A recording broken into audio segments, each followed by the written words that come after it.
Welcome to a new episode of Noir Stories. This time, we'll delve into one of the most enigmatic and controversial cases of unsolved crimes. Get ready to discover the tragic story of the Bamber family and the mystery surrounding White House Farm. In the early morning of August 7, in Chelmsford, England, the local police station received an unusual call from Jeremy Bamber, a 24-year-old man, at 3:26 a.m. Bamber's voice denoted politeness, but also nervousness. In his call, he explained that his father, Neville, had contacted him from Talshunt, Darcy, to inform him that his sister, Sheila Caffell, was experiencing mental problems and had a gun.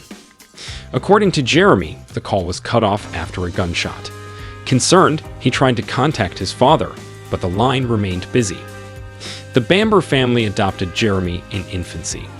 The Bambers, Neville and June, provided him with a home at White House Farm in Essex, England. The family also included Sheila Caffell, Jeremy's adopted sister. Life on the farm was going typically until the tragic night in August 1985. On the advice of a police officer, Jeremy drove to the family home, White House Farm, as a contingent of 40 armed officers made their way to the scene. Curiously, on their way, they overtook Jeremy's Citroën, who was also on his way to the house. Arriving at the farm, they found the house silent and seemingly deserted. There was no movement or sound. The officers surrounded the building, and shortly after that, Jeremy arrived in his car. The officers questioned Jeremy and listened to his version of events. According to him, Sheila Caffell, his sister, was dealing with depression and nervous breakdowns. He described her as unstable and stated they had no close relationship. He further related to them that Sheila had been hospitalized in the past and was, at the time, living at White House Farm with her 6-year-old twins, Daniel and Nicholas. Despite efforts to contact the house's occupants via a megaphone, they received no response. Finally, they decided to enter the house due to the belief that Sheila might be somewhere on the farm. At 7:30 a.m., 10 officers entered the house and expected a confrontation with Sheila. However, they were met with chilling silence instead of gunshots as they explored the place. Inside the house, they found Neville Bamber, the father, shot multiple times in the head and other body parts. The twins, also in their rooms, had been shot.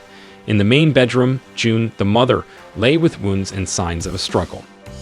Jeremy's sister Sheila was found in the same bedroom with one bullet through her throat and another lodged in her brain.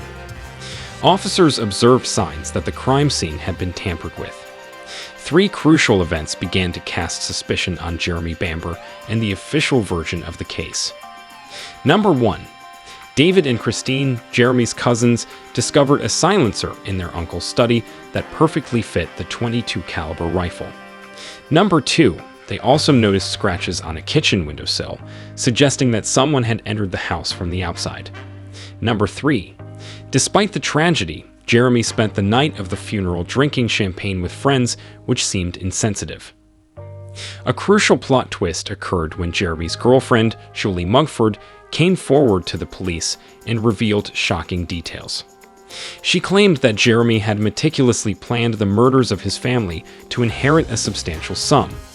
She further alleged that he had threatened her and that she had been drawn into the crime because she knew too much. The trial of Jeremy Bamber began in October 1986, more than a year after the murders.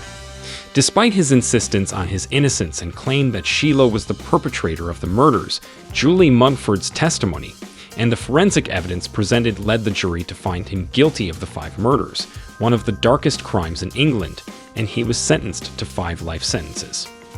The judge described him as an evil mind behind a respectable facade. Jeremy Bamber is still serving his prison sentence. He has fought for his acquittal for decades and has sought new evidence to support his claim that Sheila was the killer. Despite the efforts of her legal team and advocates, her legal situation has not undergone a significant change. The Bamber family case serves as a reminder of how crime and mystery can weave a complex web that defies explanation. Was Jeremy Bamber the perpetrator of this tragedy, or was there a miscarriage of justice? What are your thoughts on this enigmatic case? Please leave us your comments below. If you found this video interesting, don't forget to like it and subscribe for more content about crime and mystery.